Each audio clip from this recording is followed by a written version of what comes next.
काफ़ी जन हमें लिखते हैं कि वाई स्मॉल केस जो वो हमारा करते हैं वो उसका फायदा क्या है विस अदर थिंग्स। फॉर एग्जांपल अगर आप म्यूचुअल फंड में डालेंगे तो देखो एक बात तो पक्की है कि म्यूचुअल फंड में अगर आप डालोगे तो 50 स्टॉक आपके जाएंगे, 40 स्टॉक आपके जाएंगे, 70 स्टॉक आपके जाएंगे। तो 50, 60, 70 स्टॉक के अंदर आप अगर सोचेंगे कि मैं इस पोजीशन को कॉन्सेंट्रेट करूं तो पॉसिबल ही नहीं। आप कभी भी कोई फंड मैनेजर को नहीं बोलते हैं जाकर कि ये 70 स्टॉक में से कौन से 4 स्टॉक है जो मैं ले लूँ। मुझे याद ही नहीं है कि कोई भी फंड मैनेजर को क्वेश्चन आता है, लेकिन हमारे पास ये क्वेश्चन बहुत आता है आप लोग से कि ये 5 स्टॉक में, ये 10 स्टॉक में, ये 15 स्टॉक में, ऐसे कौन से 4 स्टॉक है जिसमें हम ले लूं। तो उसमें एक बात आप समझ कर रखो, अगर हम किसी स्टॉक को एक्यूमुलेट द बेस्ट का सरताज पहना रहे हैं, अगर हम उसे टोपा लगा रहे हैं एक्यूमुलेट द बेस्ट, तो ये आप समझ सकते हैं कि हम बहुत श्योर हैं उसके बिजनेस मॉडल को लेकर। ये आप समझ सकते हैं कि ये बात दूसरी है कि 2 महीना, 4 महीना, 6 महीना वो स्टॉक थोड़ा कम चले, बट एक्यूमुलेट द बेस्ट में अगर कोई स्टॉक आ गया तो ये बात पक्की है कि हम सोचते हैं उसके ऊपर आप 20, 30, 40% भी एलोकेट कर सकते हैं। और इसीलिए हम बहुत स्लोली जाते हैं एक्यूमुलेट द बेस्ट करने के लिए। और जब हम बहुत श्योर होते हैं कि 5 साल 10 साल बाद तक कंपनी टिकी रहेगी, तभी हम उसको एक्यूमुलेट द बेस्ट में डालते हैं, बिकॉज हमें पता नहीं कौन कितना एलोकेट कर रहा है। लेकिन डिस्प्रोपोर्शनेट एलोकेशन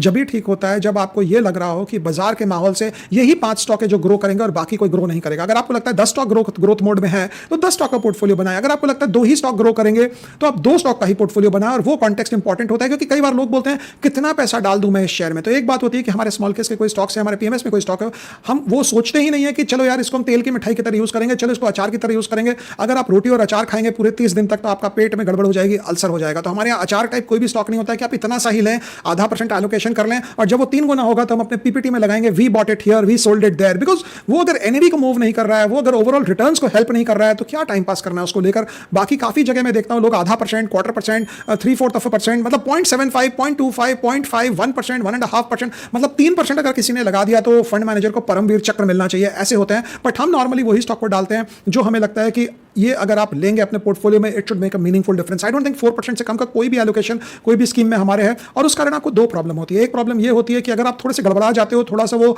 1-2 क्वार्टर वो स्टॉक सस्ता ठंडा चला जाता है, तो आपका ओवरऑल परफॉर्मेंस को इंपैक्ट करता है। But we are okay with that, because हमें पता है कि हमारे यहाँ पे जो लोग पैसा लगा रहे हैं वो 5 करोड़ 10 करोड़ रुपए तक एक ही स्मॉल केस के स्टॉक पे लगा देते हैं और उसको रिसर्च की तरह यूज करते हैं। वो ऐसा सोचते हैं कि अगर हमें सारे स्टॉक्स खरीद लें तो क्या फायदा होगा।